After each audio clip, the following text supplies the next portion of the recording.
Sosok Ibda MKS resmi ditetapkan tersangka kasus persetubuhan remaja di Sulteng, berawal dari minta carikan ponsel hilang.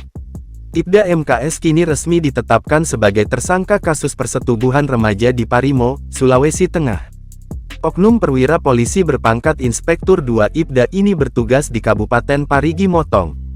Sebelumnya, Ibda MKS diganjar sanksi nonjok selama proses pemeriksaan. Ibda MKS menjadi salah satu dari 11 pelaku kasus persetubuhan terhadap remaja Ro. Kini, Ibda MKS telah ditahan setelah menjalani proses pemeriksaan dan ditetapkan sebagai yang dilakukan pada Sabtu, tanggal 3 Juni tahun 2023.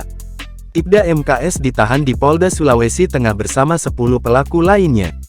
Hal itu disampaikan oleh Kapolda Sulteng Irjen Agus Nugroho pada Minggu, tanggal 4 Juni tahun 2023. Semalam kami tahan, MKS kami tahan di Polda bersama tahanan lainnya, ungkapnya. Berdasarkan hasil pemeriksaan, Ibda MKS melakukan persetubuhan dalam kondisi mabuk. Peristiwa itu berawal ketika korban meminta mencarikan ponsel yang hilang. Keduanya saling bertukar nomor, kemudian berlanjut Ibda MKS menyetubuhi korban.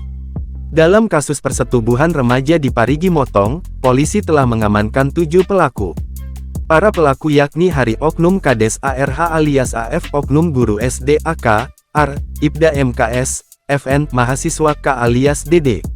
Selain itu, masih ada 3 terduga pelaku yang hingga kini masih buron yakni AW alias Ed, AS alias Al dan AK alias AR.